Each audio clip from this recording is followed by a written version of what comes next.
Hey guys, I wanted to share an example today of pretty useful tool that a client asked for, and I get this type of request from lots of clients, and it's oftenly seemingly uh, daunting to the client from their perspective because it's vast amounts of data, and so they see it as a challenge in aggregating that data. But really, all it is from a coding perspective is iterations. And I'll give you an example. So the example that the client gave me today was he had these standardized workbooks with data scattered throughout the workbooks in a standardized fashion. And so we'll create a couple workbooks here. I'll call this one grab. We'll put some data in cell A1, and I'm going to save it. We'll call this workbook grab, and we're going to save it in the more locations. We'll go over to browse, desktop, YouTube iteration. And we'll save that one there. We'll create a new workbook and do the same thing. We'll create two or three of these. Call this. Put some data in there. Call this. I'll name it this.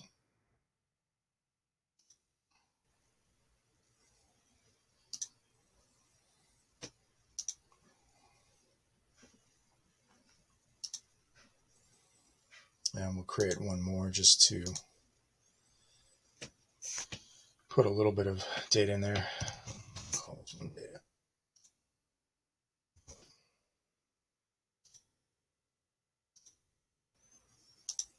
All right. So we've got 3 workbooks. And what my client today wanted to do, and what I get this request a lot, is to cycle through one or more workbooks and grab the data and aggregate it. So let's imagine, right, from all of the workbooks in a certain folder, we want to grab the data in this instance, cell A1, but it would, normally be not only cell A1, but, many other cells. All right, so we'll close this grab sheet. This book 4, we'll save it. And I'll say save as. We'll save it in the same folder, which is fine because in our code, we're going to account for that. And we'll just call this cycle because essentially what we're doing is we're going to be cycling through data. So we'll go into our Visual Basic IDE, and we've saved it. You can save it as an XLSM. I typically save them as XLSBs. It's the XLS binary. You can also save it as XLSM, which is XLS macro. I tend to like the XLSB a little bit more. It tends to shrink the file size down a lot better. All right, so we're just going to create a simple little subroutine that cycles through the data. We'll call this cycle. And I'm going to create a reference here to the Microsoft scripting library. That's where you get the file system object. And where's that? Further up. There it is, the scripting runtime. Now you could do an early bind if you're going to distribute it. A late bind if you're going to distribute it. Or in this instance, we want to see the IntelliSense, so we're going to early bind it. We can always switch the code up later and late bind it.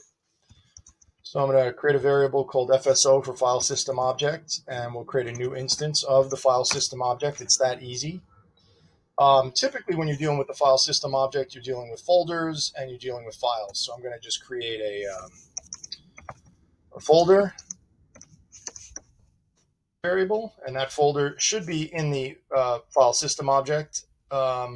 System, I think we could preface it with scripting.folder just to be sure, but I'm pretty sure it's in the same library. And then we'll say FL for file. I know it's a little confusing, but that's fine. And we'll declare it as a file. So one of the first things we want to do is we want to go get that path of that folder that we're going to interrogate. So normally we'd build like a nice interface for this and allow the person to choose the path. We know the path. So what we're going to do is we're going to simply hard code the path, which, is always a bad thing, but just to get the feel for this, we're going to do it this way. So here's the path. So it's C users, blah, blah, blah. So that's the folder that we're going to cycle through. And then it's as simple as just cycling through the files. We can say for each file in the folder files, and we'll just do a quick test and just make sure it's working. We'll say print fl.path. That'll give you the full path. If you just want the file name, you can do fl.name. I like the path. And you will, you don't need the path, but there are some instances where you will need it. Like in this example, we probably need it because we're going to open up the workbook and grab the data that way. We don't have to open up the workbook. We could use SQL against those workbooks in there. And that's a lot quicker because it doesn't take time opening and closing a workbook. But just for now, we're just going to see if this works. So I'm going to hit F5 to execute. All right, we see all the files in there. We see the 3 that we created, the 4 that we created, and then we've got the one with the tilde is typically a temp file. That's the one that we have open. So if we were going to aggregate this data within this workbook against this sheet, let's just call this like sheet main, and we can leave that there. Let's say we want to first test to ensure that we're not in the workbook that we have open. So we want to say if this workbook that we're in, so the name of the workbook we're in is not equal to the file name, then you can execute the code that we want to execute. And so the first thing we want to do is open up the workbook. So let's set a variable aside for the workbook. And we're just going to say set that workbook equal to workbooks.open, and then we're going to say fl.path. So that'll open up the file. And then within sheet main, and we'll do this in a weird way just for expediency's sake, I'll just say from A60,000, go up, and then go down 1. So it'll keep a running total in that column. And again, this is not the way you typically would do it, but just to make this quick, we'll do it this way. And we're going to say put the value of whatever that workbook on sheet 1. Let's assume it only has one sheet in this instance. And we want to grab the data from A1. And then we want to close the workbook. So in this case, we just want to close it and not save it. And that's it. And so it doesn't matter how many files are in here, it will go and grab all of the data. So what we'll do is we'll run it first, and then we will see the output, and then we'll add another file just so that you see the output again. So we'll hit F5 here. It's opening up and closing these workbooks. Oh, I forgot to account for the tildes. So if it's not this workbook and also the left of this workbook name 1 is not equal to a tilde,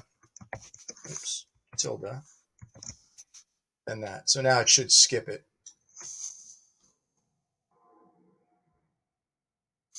What did I do wrong? Oh, it's not this workbook. It's the instance of our file. There we go. Yeah, so that'll skip. Okay, and so now we should see our pull, and we got it. And we'll delete this data and we'll run it again. We'll create another file and save it in that folder. So we'll just say more data, and then we'll save this. And we'll save in this YouTube iteration folder, and we'll call it more. Save it. And then we'll close this. And then we'll run this again. What we can do is we can add a button. I'll show you guys how to do that. I'm sure from some of my other videos, people know how to do it. So, when you add a button, right, we can add a form control button, which is easier. They abstract out a lot of the difficulty.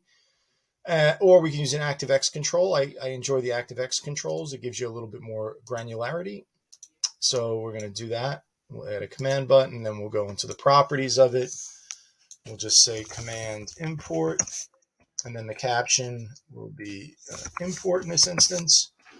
And we're going to double click on this to take us to the code. We want the click event of the command import object that we just created, the button we just created, and we're going to say, basically when it gets clicked, execute cycle method from the module1 module.